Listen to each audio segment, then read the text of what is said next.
Je me dis dans la vie aussi, ce qui fait que des fois on se casse la tronche, on n'y arrive pas, c'est qu'on a une pression de fou. Et ça nous rajoute un stress qui nous empêche en fait de lâcher prise au bon moment pour pouvoir vraiment avancer comme il faut, tu vois. Vegeta, le problème c'est qu'il fonce. Et c'est ça qui est intéressant chez lui, c'est qu'en fait on apprend avec lui.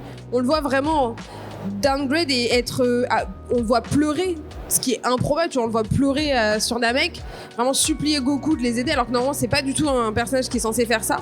Case Départ, l'émission trait d'union entre la pop culture et la connaissance de soi. Bonjour à vous et bon dimanche matin. Merci à vous, cher public, d'être venus ce matin pour parler de santé mentale et de manga. Je suis avec Wallo et Mademoiselle Soso et moi je suis Flavien. Wallo et moi on représente le podcast Case Départ. C'est un podcast qu'on fait depuis 2 ans et demi maintenant avec Wallo. Là, tout est enregistré, donc on enregistre le podcast en direct avec vous. Donc c'est un podcast qui parle de connaissance de soi et du manga. En gros, à chaque fois que vous écoutez, il y aura toujours une thématique sur ce que le manga nous apporte dans nos vies et comment on a pu grandir avec le manga. Et on s'est dit, on voudrait essayer avec Japan Expo de faire un live en direct avec vous. Donc on enregistre le podcast en même temps. Et on a choisi le sujet sur le manga et la santé mentale parce que on s'est dit aussi dans une discussion qu'on a eue avec Soso que le manga nous faisait du bien. Et par ces 45 minutes, on discutera sur comment le manga nous fait du bien dans notre santé mentale et comment les personnages aussi sont dépeints pour nous faire du bien ou des fois quand ils vont mal, il y a ce truc de catharsis qui arrive derrière et qui vont aussi nous faire du bien. Soso, créatrice de contenu éminemment connue et reconnue pour son talent et aussi sa verve légendaire. Et Wallo est un ancien de la japanimation et du manga. Il a une énorme connaissance sociologique aussi. Et donc, en fait, ça va aussi nous permettre de discuter avec vous. Mais il n'y a pas que nous qui allons discuter. Il y a aussi vous qui allez discuter. S'il y a des choses qui vous interpellent dans ce qu'on va dire, si vous vous posez aussi des questions, s'il y a des trucs aussi que vous voulez nous partager sur le sujet, sur la santé mentale et sur le manga, pour rebondir sur ce qu'on va dire ou même vraiment pour apporter un truc. Il n'y a pas de questions bêtes ou il n'y a pas de réponses bêtes parce que dans tous les cas, ça sera moi qui vais les faire. Donc vous pouvez venir à tout moment. Il y a le micro qui est juste ici à votre disposition. Vous vous levez, vous vous approchez du micro, parlez bien dans le micro comme je le fais, comme ça on vous entend. Ça vous va ? On va commencer par cette première question. Quel est et moi aussi je vais intervenir de temps en temps aussi. Quel est le premier manga que vous avez fait du bien fou ? Manga, animé compris ? Manga, animé compris, ouais. Bon, là, je vais avoir des références d'anciens, je suis désolé pour les jeunes générations, forcément. Donc moi, très rapidement, le manga, ça a eu un impact dans ma vie tel que, pendant une période, j'en ai fait mon métier, j'ai travaillé pour Animeland. Et à la base, ça a été pour les gens de ma génération. C'est Akira qui a déclenché un truc qui a été Akira, ça te fait du bien. Ah, ça m'a fait du bien, ouais. Oui. J'aurais pas cité Akira, et je peux expliquer qu'en fait, c'est à la scène de fin d'Akira a eu un impact de type sérénité sur moi. Ça m'a apporté énormément de sérénité quand j'ai vu ce dessin animé, parce que je me posais des questions quand j'étais môme, quand j'étais plus jeune, j'essayais un peu métaphysique, donc j'étais un peu précoce pour mon âge. Et puis dans Akira, j'ai trouvé tout un tas de réponses. Et à la fin, j'ai vu ce dessin animé, je dis merde, attends, est-ce qu'il y en a d'autres des comme ça, quoi. Et à partir de là, j'ai eu une espèce de quête qui a été de comprendre ce dessin animé, m'intéresser davantage à l'animation japonaise, puis la culture japonaise. Mais cet animé-là, en tout cas pour moi, plus tard le manga, il m'a fait énormément de bien parce que j'étais dans une phase super down. Et il a écrit presque un mémoire sur Akira, donc quand même... Ok, je te laisse dire Akira pour le mental alors. Après mûre réflexion, je pense le premier, c'est Sakura Card Captor. Sakura Card Captor, quand j'étais petite, ça passait sur M6 Kid. C'était vraiment mon rendez-vous. Il y avait aucun moyen de rater le générique, tu vois. Et c'était... parce que j'avais commencé avec plein d'autres avant, mais c'était le premier qui, tu vois, me donnait de la joie parce qu'il y avait des notions d'amitié dedans, même de notions familiales et tout, que j'avais pas forcément quand j'étais petite. Et du coup, c'était ma petite bulle à moi. Quand je regardais, j'étais en mode, j'aimerais être dans le monde de Sakura, avoir Sakura comme amie, avoir ses valeurs, avoir des amis qui ont ses valeurs et tout. Et du coup, ça me faisait du bien. Je me disais, ça existe peut-être au Japon. Bon, après, j'ai appris qu'il y avait beaucoup de harcèlement au Japon, du coup, j'ai laissé tomber. Mais à ce moment-là, du coup, c'était ma petite bulle un peu de bonheur. Et, parce qu'il y a vraiment tout, il y a même de l'amour, il y a beaucoup de choses. Et ça me faisait vraiment du bien de voir ça quand j'étais petite. Puis il y avait le côté très coloré, il y avait des phases aussi très très très touchantes avec sa mère par exemple. Et vu que je suis très très proche de ma mère, pour le coup, Sakura Card Captor, c'était vraiment... Voilà, c'est toujours mon petit cocon à moi. Je l'ai regardé plus tard au lycée. Pareil, ça m'a fait du bien, ça m'a rendu nostalgique, mais en même temps, tu vois, nostalgique de cette sensation un peu d'espoir qu'il y a encore des gens bien dans ce monde, tu sais. Parce que voilà, Sakura, ça reste un animé où il y a des personnes qui sont foncièrement bonnes, tu vois. Donc non, c'était ma petite bulle à moi quand j'étais petite, ouais. Moi, c'était Princesse Sarah. Non, je déconne. Ah. Je déconne. Non, moi, c'était Ranma 1,5. Ouais, Ranma 1,5 parce que, en fait, c'est tellement drôle, tellement débile, que à chaque fois que je voyais Ranma, c'était le truc où je me sentais vraiment à l'aise. Parce qu'il y avait le truc aussi, sur le côté aussi, genre masculin-féminin. Je me dis, en fait, Ranma, il peut être tout ce qu'il veut. Et il n'y a pas à se cacher d'être ce que tu veux. Et donc, il y avait vraiment ce truc-là, trop cool. Et avec le papa panda, ça me faisait tellement marrer. Il y avait vraiment dans Ranma ce truc-là où il n'y avait pas besoin de se prendre la tête, de dire, bah, moi je suis un tel. Non, je peux être qui je veux, quand je veux, malgré des seaux d'eau, certes.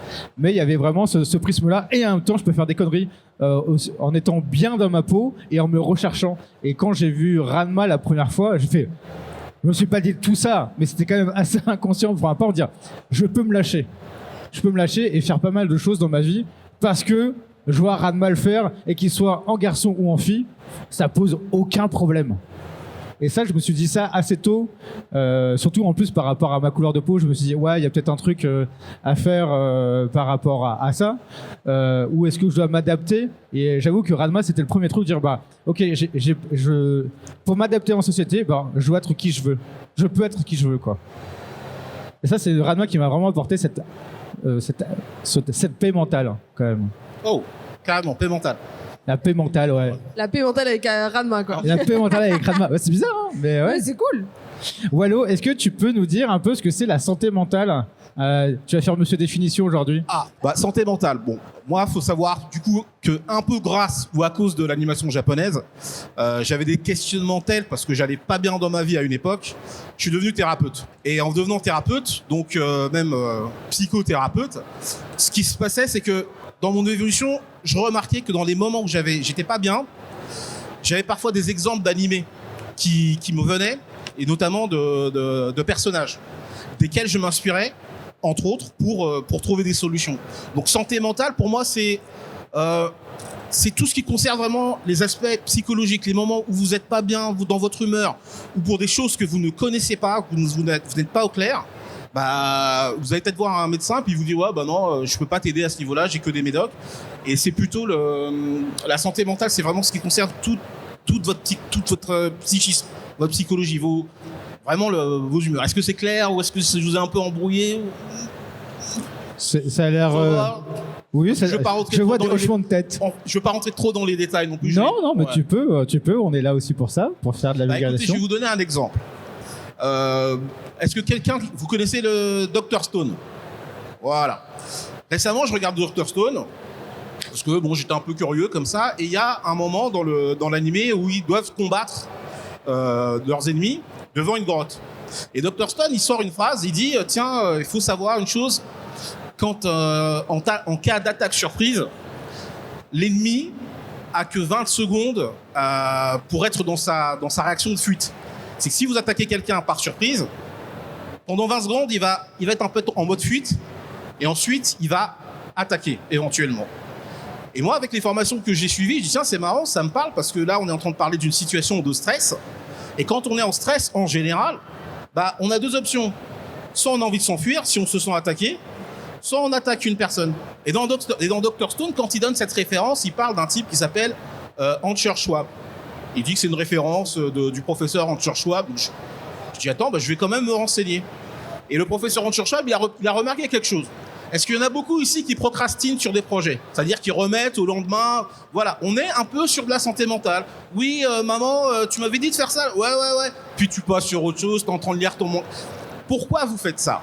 En fait, quand on fait ça, alors on vous dit oui, vous procrastinez.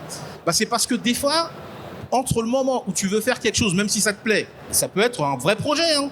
Ça peut être, je sais pas, vous voulez apprendre à jouer, du piano, des choses comme ça. Mais vous remettez tout le temps à plus tard. C'est parce qu'en fait, entre le moment où vous voulez faire la chose et que vous le faites pas, il y a des obstacles. Et parfois, ça peut être pour simplement jouer du piano, c'est il faut que je descende de ma chambre, il faut que j'aille au salon, il faut que je monte. Et tous ces petits obstacles-là vous créent du stress. Et ce petit stress-là, passé 20 secondes, vous vous barrez. Donc vous ne le faites pas. Et ça, c'est un exemple, alors que j'ai trouvé récemment, pour le coup, pour l'émission en cadre de santé mentale. Vous pouvez certaines fois culpabiliser en disant « Ouah, mince, attends, j'avais dit que… » En fait, ça tient qu'à ça. Et vous avez donc ce professeur qui a dit, il donnait un exemple. Il jouait pas de cours il voulait faire de la guitare. Il n'en jouait jamais. Pourquoi? Parce que sa guitare était enfermée dans un sac qui était dans une armoire. Et donc, le soir, il arrivait, il se posait, il chillait devant sa télévision. Et puis, il regardait son programme. Il a fait une petite chose. Il a sorti sa guitare, il l'a mis sur un présentoir dans son salon. Il a retiré les piles de sa télécommande. Et le soir, quand il arrivait, il y avait moins d'obstacles pour jouer qu'il n'en avait avant. Et il s'est mis à jouer de la guitare. Moi, ça m'est arrivé un peu à cause de Dr Stone. J'avais une basse, parce que j'ai toujours voulu jouer de la basse. Et en fait, elle était dans un endroit avec l'ampli. Quand j'ai vu cet animé, c'est vraiment authentique ce que je vous dis. Je culpabilisais, je dis merde, j'ai acheté une basse, je vois cet animé, je prends cette information, je me dis attends, je vais essayer de le mettre en exemple, je dois le mettre en pratique. Et puis depuis, je joue de la basse régulièrement, basiquement depuis que je vous mente pas, allez, depuis 2 mois. Et là, tu l'as pas ramené quoi? Comment? Et là, tu l'as pas ramené ta basse. et en fait, ma basse, effectivement, je l'ai pas remise à sa place et ça fonctionne. Donc ça, c'est un exemple de, on pourra dire, d'un point de vue santé mentale, on pourrait dire, attends, Wallo, tu procrastines tout le temps, etc. Pourquoi? Non, je procrastine parce que j'avais pas mal d'obstacles avant de pouvoir jouer la basse. Et là, pour le coup, le manga, l'animé de Dr Stone m'a permis de trouver une solution. Voilà. Et toi, tu as un exemple un peu comme ça aussi, d'un manga qui t'a aidé à te dépasser? Un manga qui Ou m'a… même un personnage. Ok. On va partir du principe que toi, tes 20 secondes là dont tu parles, je pense que je vais les mettre sur un chrono tout le temps. Littéralement tous les jours. Je vais faire ça. C'est catastrophique. Revoyez l'épisode 27, quelque chose comme ça, de Dr Stone. Ok. Très bonne série, Dr Stone. Pour apprendre plein de choses, c'est trop bien quoi. En vrai, j'ai pas d'exemple à proprement parler parce que j'en regarde plein. Il y a plein de personnages que j'aime bien. C'est plus un état d'esprit que je vois dans plein de personnages qu'il y a, qui donnent envie de.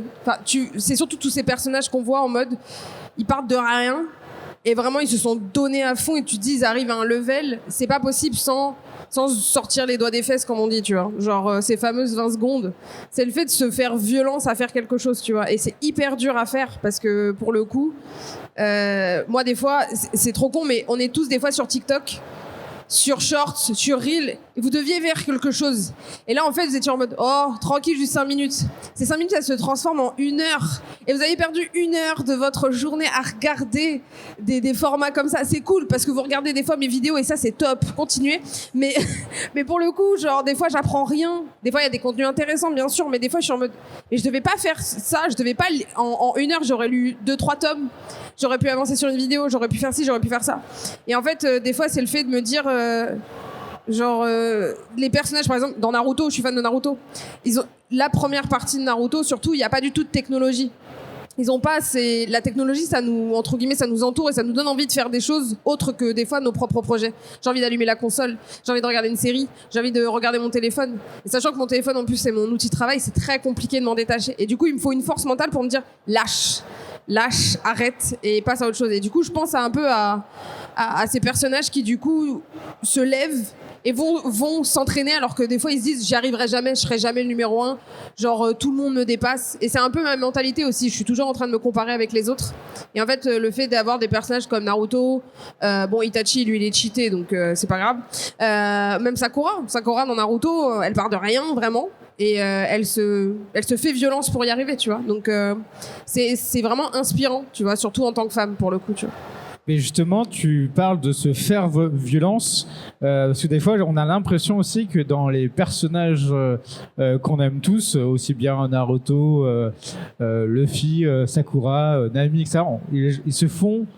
Alors, Luffy, ça, je le mets un petit peu à côté parce qu'il y a le côté plaisir qui est là sur ce qu'il fait. Mais si on regarde les autres, il y a toujours ce truc, le mouda, il faut que j'y arrive. Et pour moi, il y a un truc où il n'y a pas de lâcher prise. Contrairement à Luffy où il y a un lâcher prise constant et c'est toujours joie, etc. Mais j'ai l'impression qu'il frôle un peu le burn-out. Il y a clairement un burn-out chez eux, mais qu'on montre pas toujours. Même si, en fait, on le voit à travers leurs moments où ils lâchent, ils pleurent, ils en peuvent plus. Il y a même l'exemple là, par exemple dans Jujutsu Kaisen, quand ils sont au bord du burn-out, ils s'en rendent compte quand ils perdent. Parce que souvent, tu fonces. Moi-même, j'ai des personnes autour de moi qui sont là, tête baissée dans le travail. Et je me dis, à un moment donné, quand tu vas avoir, je sais pas, bêtement, une baisse de stats, t'as tout donné pour une vidéo et finalement, elle marche pas. En fait, c'est comme des balayettes que tu te prends, tu vois, en mode, t'as fait tout ça et ça marche pas. Donc, il y a des remises en question. Et c'est un peu pareil que nos héros, en fait, où ils s'entraînent, ils pensent qu'ils vont y arriver. Et bim, ils y arrivent pas. Ils perdent. On a dans Jujutsu Kaisen, t'as Yuji qui tape une phase où il est au sol et il y arrive plus. Et il y a quand même quelqu'un d'extérieur qui va arriver pour te relever. Des fois, c'est pas tout seul en fait que tu y arrives. C'est pas que la force mentale, c'est vraiment des fois t'as des éléments extérieurs, des personnes extérieures qui vont arriver, qui vont te dire rappelle-toi ce que tu faisais, t'as pas perdu, c'est rien, tu vas y arriver. Moi, je sais qu'il y a beaucoup, moi dans ma vie, d'aide extérieure. Des fois, je me faisais violence. Mais en fait, j'avais besoin de quelqu'un aussi à côté pour me relever dans ces moments-là. Et en fait, on a tous nos héros de shonen. Luffy, c'est Jinbei qui l'a ramassé après Marineford. Naruto, il y a eu Kakashi, il y a eu Sakura, il y a eu Shikamaru, il y a eu plein de gens qui l'ont relevé, qui lui ont mis des gifles. Il y a même Hinata qui lui a mis une gifle en mode tu vas y arriver en fait. Même s'ils sont là, ils sont super forts. Des fois, t'as besoin juste d'une petite tape, tu sais, pour continuer à y croire. Donc en fait... moi, je pense aussi que c'est pas que tout seul. On montre qu'ils sont pas tout seuls à faire ça. Il y a des gens à côté qui t'aident. T'es jamais tout seul en fait pour y arriver. Je pense qu'on n'y arrive pas tout seul en vrai. Voilà, vous voulez rajouter quelque chose? Encore une fois, à tout moment, vous pouvez venir et prendre la parole ou lever la main si vous posez des questions, etc. C'est une discussion avec vous. Non, là pas au pied levé, j'avais une idée, mais c'était là j'ai pas de choses à rajouter là particulièrement du coup. Ben, moi, il y avait toujours effectivement, il y a de se faire aider et de se faire accompagner.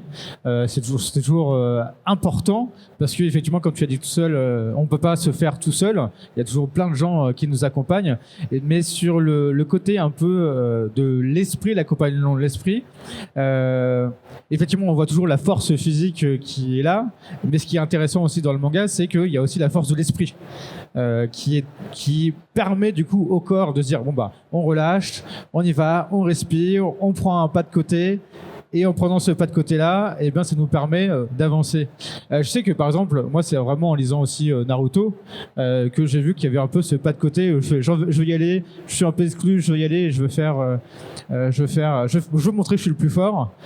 Et s'il n'y a pas effectivement quelqu'un qui arrive et dit oh calme, relâche-toi, sois tranquille, on se met cette pression. On se met cette pression un peu de la vie de tous les jours. Et du coup, notre esprit s'embrime et on ne peut plus rien faire, quoi. J'avoue que c'est un peu avec Naruto que j'ai pu le voir.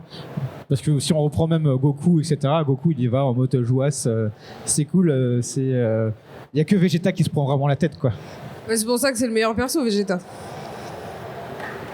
Il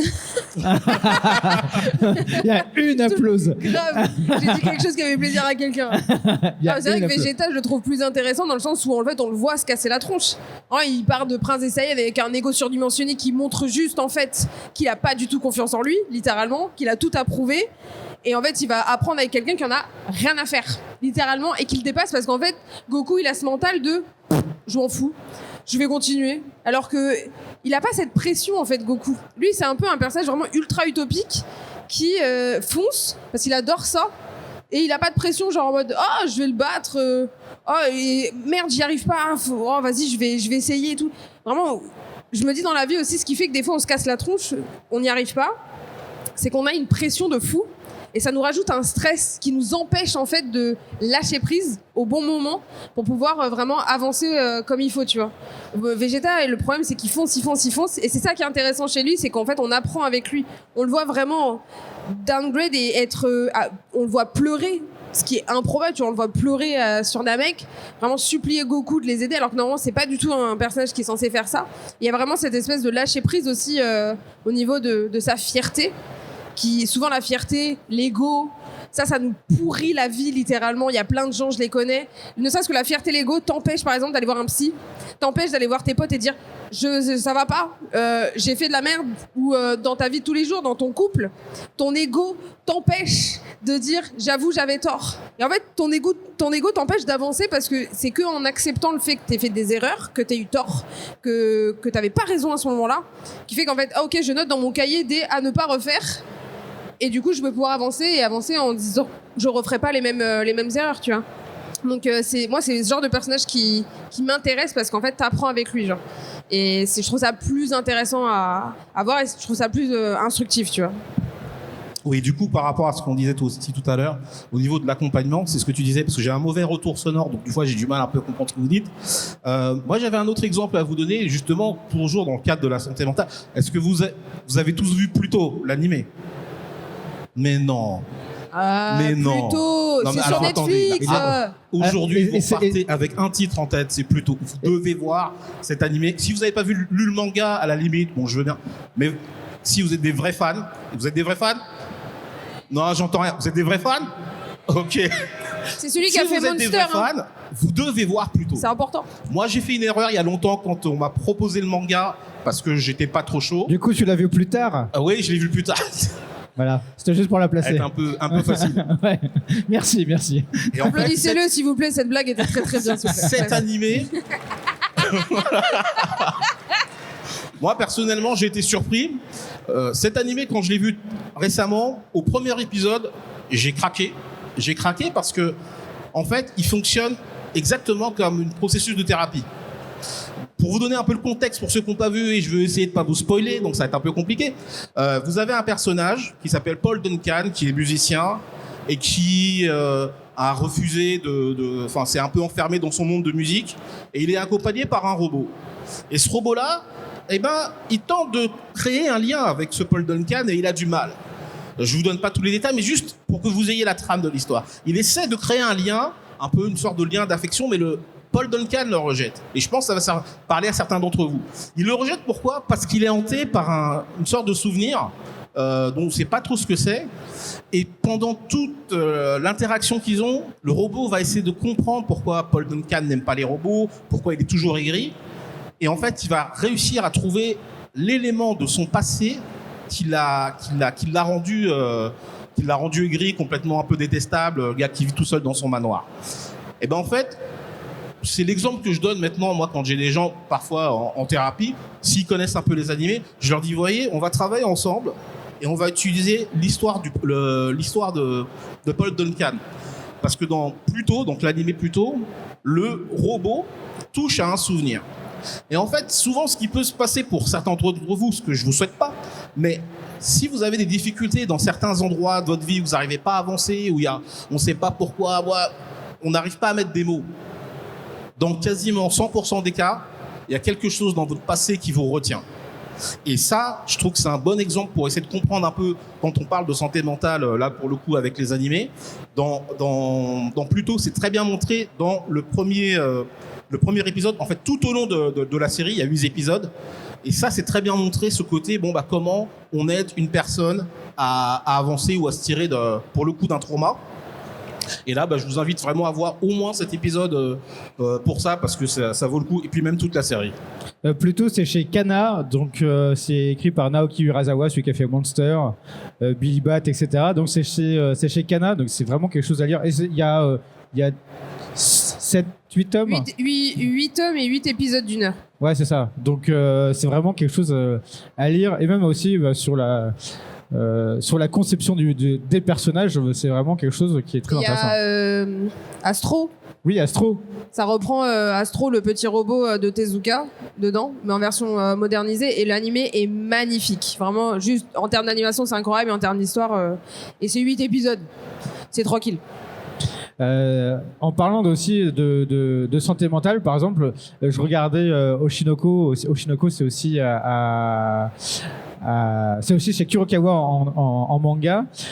Sur Oshinoko, il y a toute l'emprise du spectacle et l'entreprise et l'emprise du spectacle vivant au Japon. Et du coup, il y a aussi ce truc-là où les personnages, un peu aussi ne font pas leur thérapie. Dans le sens où, à chaque fois, vu qu'il y a une emprise tellement forte sur je dois aller plus loin et je dois me montrer de la meilleure des façons, que leur esprit shift un peu, quoi. Ce n'est plus leur personne, ça devient des avatars d'eux-mêmes. Et donc c'est un truc sur Oshinoko, c'est hyper bien dépeint sur ça, parce que ce ne sont plus des personnes, ce sont juste des objets marketing qui font des spectacles. Et il y a tout ce qui de leur vie n'a plus d'intérêt parce que il faut qu'ils se donnent le meilleur d'eux.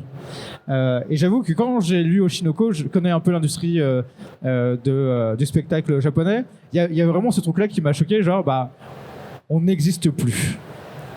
Et ça, sur Oshinoko, ça m'a fait tilt dans le sens, ok.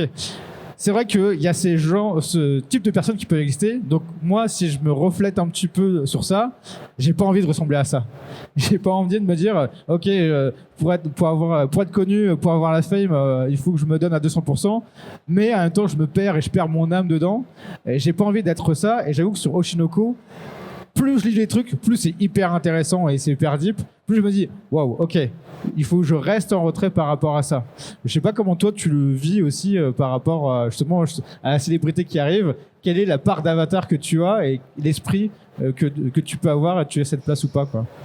Après, moi, j'ai pas de soucis entre guillemets par rapport à la personnalité entre guillemets. Je sais qu'il y a des créateurs de contenu autour de moi.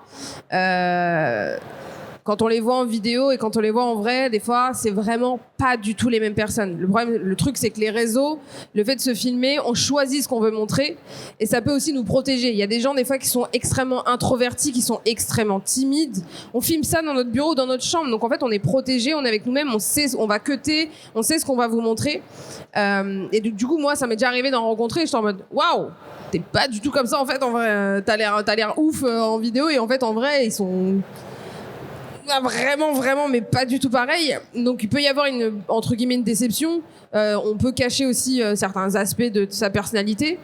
Moi, pour le coup, j'ai pas du tout voulu rentrer dans ça parce que j'arrive pas trop à mentir. Pour le coup, je préfère être moi-même.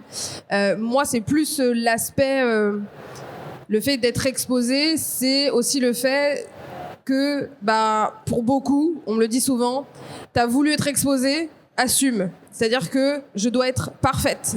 En plus, je suis une fille. Je dois pas parler mal. Je dois pas me tenir comme ça. Faut que j'ai l'air, tu vois, genre présentable. C'est-à-dire que si moi je dis des gros mots dans une vidéo, on m'a déjà dit « Ah, t'as dit des gros mots dans une vidéo, ça a pas plu à la marque. » Cette marque-là, elle a travaillé avec lui. Il dit des gros mots toutes les 2 secondes. Mais je suis une fille.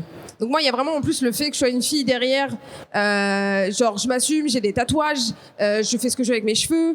Je dis ce que je veux, donc il y a vraiment cet aspect où des fois on m'a dit ouais, fais attention à ton image et tout, mais en fait au début ça m'a saoulée.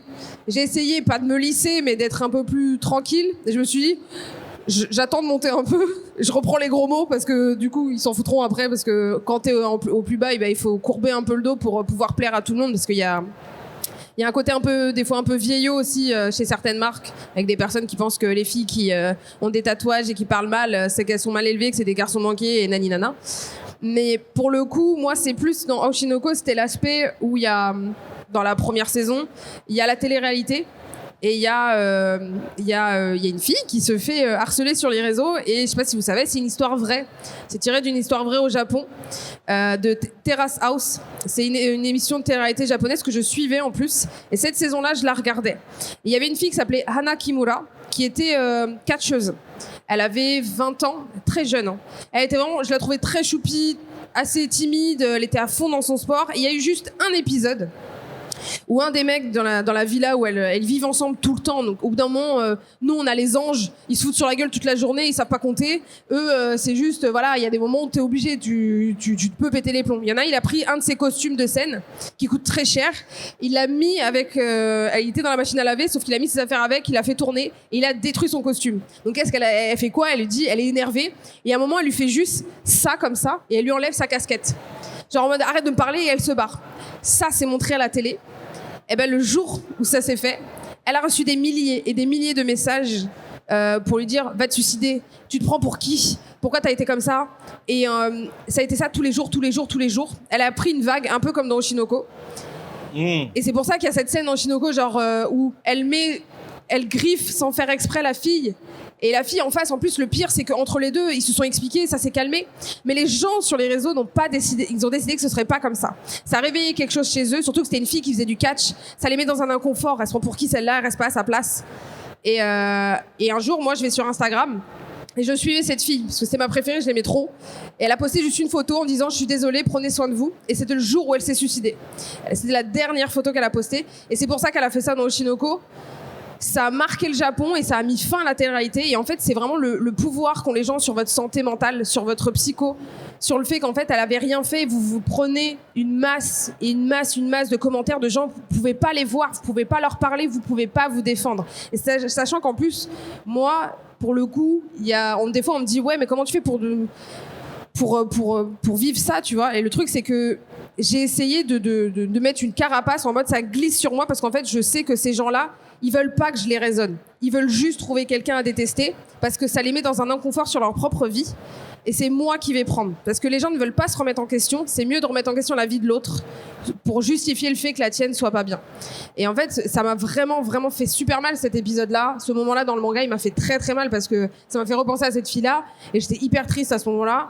Et je me dis, mais la pauvre, quoi, elle avait 20 ans. Elle avait toute la vie devant elle. Et parce qu'elle a eu une seule erreur au niveau de son image, tout était foutu. Et le pire, c'est qu'il y a eu une des femmes parmi les groupes qui l'avaient harcelée. C'est une femme de 40 ans qui faisait son petit boulot. Et en fait, elle a avoué qu'elle faisait partie d'un groupe de personnes parmi ceux qui l'a harcelée le plus.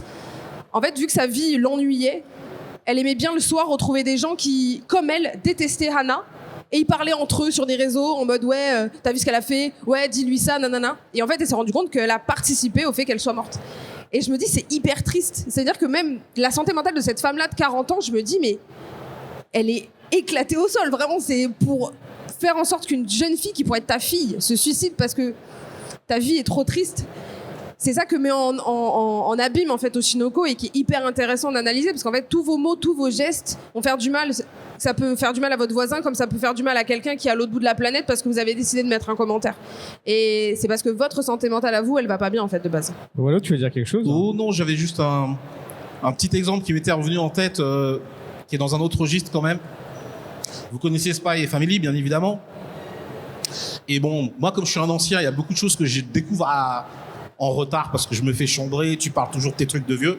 Et quand j'ai vu Spy et Family, très honnêtement, ce que j'ai trouvé intéressant là pour le coup, c'est toujours sur le thème de la santé mentale, c'est comment la réunion de 3 personnages qui sont vraiment une famille reconstituée agit sur leur être, alors que vous connaissez le principe, chacun possède un secret. Et au-delà de ça, en fait, moi, ce qui m'a intéressé dans l'animé, bon, bien sûr, je me marre quand je vois les enjeux d'Anya, elle veut la paix dans le monde, et ça, j'adore ça également.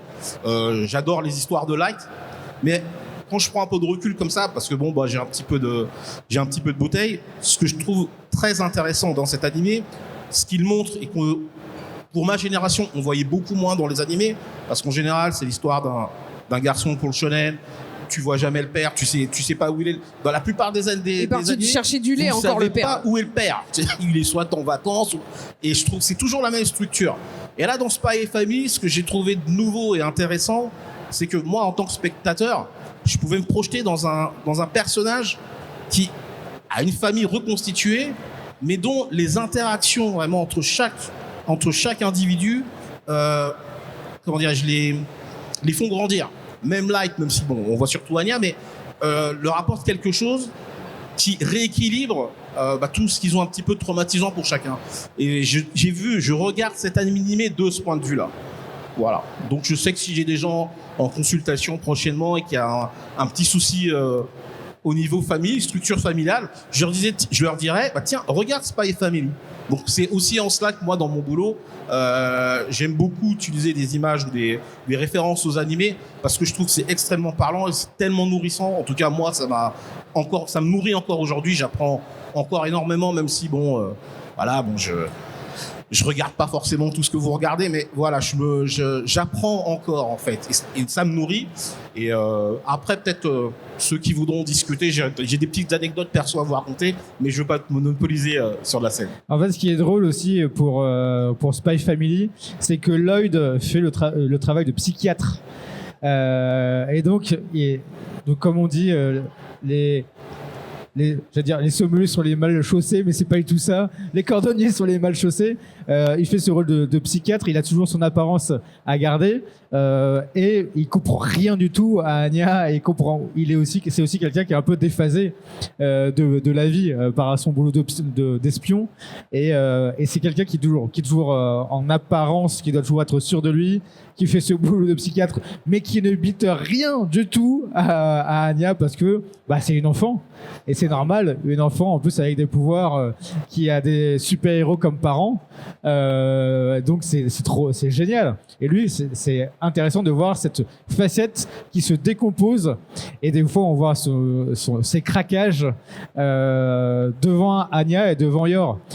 Au début, ce qui est intéressant, c'est qu'il reste toujours de façade, etc. Mais plus cette vie de famille se compose, plus ils deviennent vraiment une famille, plus lui, il devient un humain.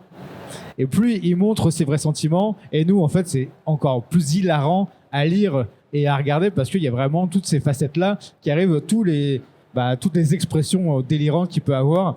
Et le fait qu'il tombe en sommeil rapidement après avoir fait passer une après-midi, le fait juste que Anya ne fait pas ses devoirs ou que Yor fasse mal à bouffer, il garde toujours tout ça pour lui, mais vraiment petit à petit il lâche.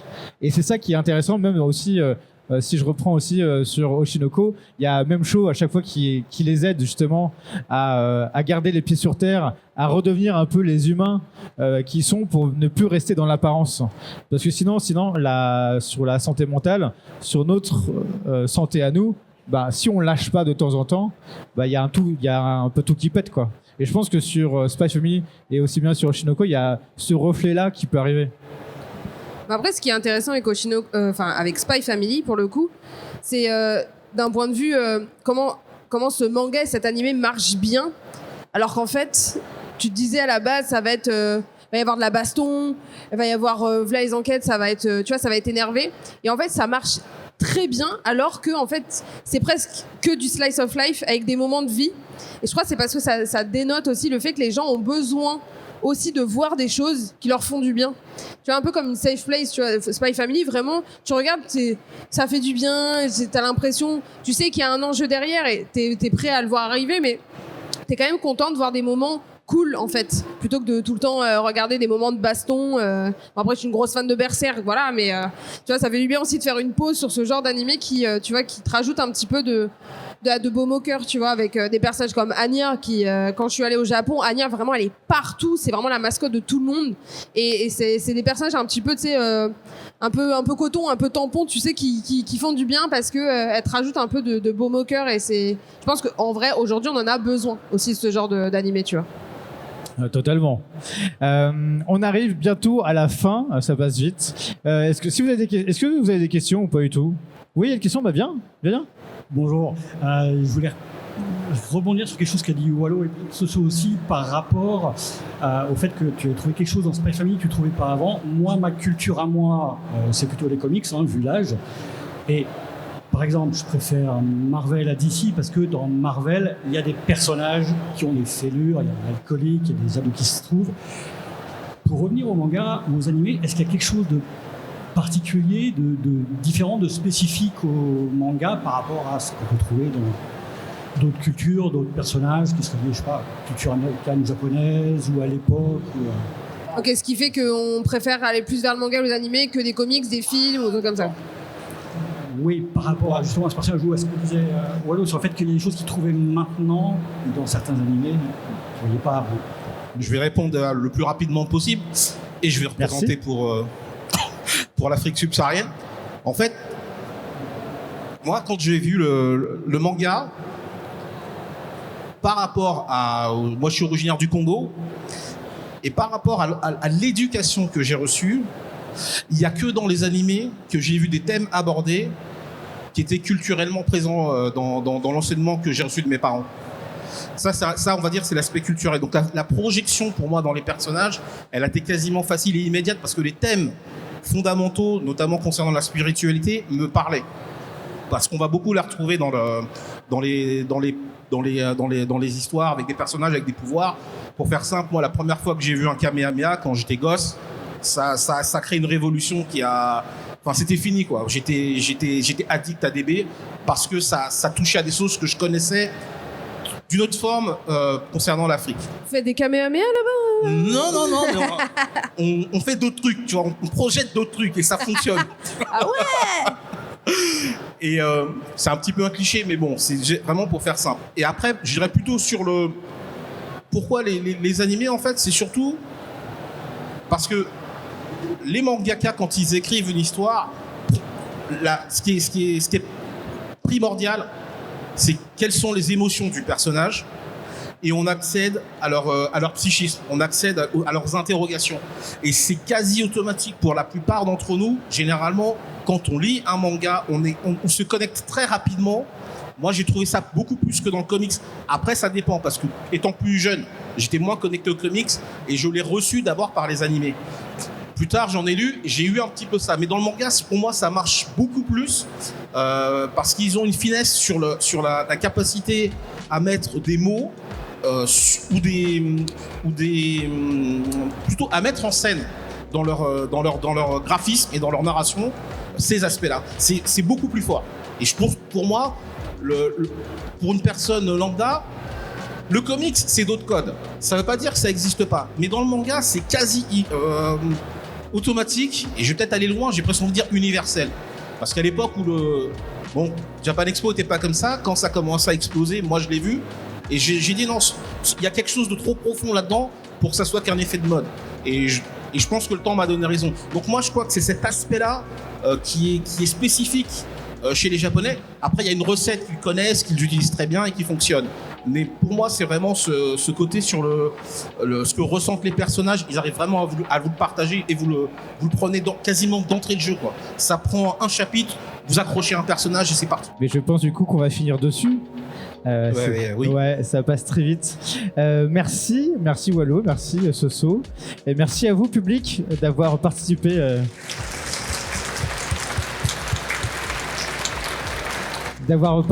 À cet enregistrement en direct de notre podcast Casse Départ. Vous pouvez nous suivre sur les réseaux, sur tous les réseaux. Il y avait l'adresse qui était marquée là, Casse Départ émission. Il sera disponible du coup sur toutes les plateformes de podcast et même sur YouTube, mais en version audio. Donc vous pouvez écouter tout ça. Merci à vous. J'espère que ça vous a plu. Je suis disponible s'il y a des gens qui veulent me poser des questions. On est libre aussi pour les questions après. Merci à vous. Au revoir et bonne fin de Japan. Casse Départ, l'émission Trait d'Union Entre la pop culture et la connaissance de soi. Retrouvez-nous sur toutes les plateformes d'écoute de podcast Et sur YouTube.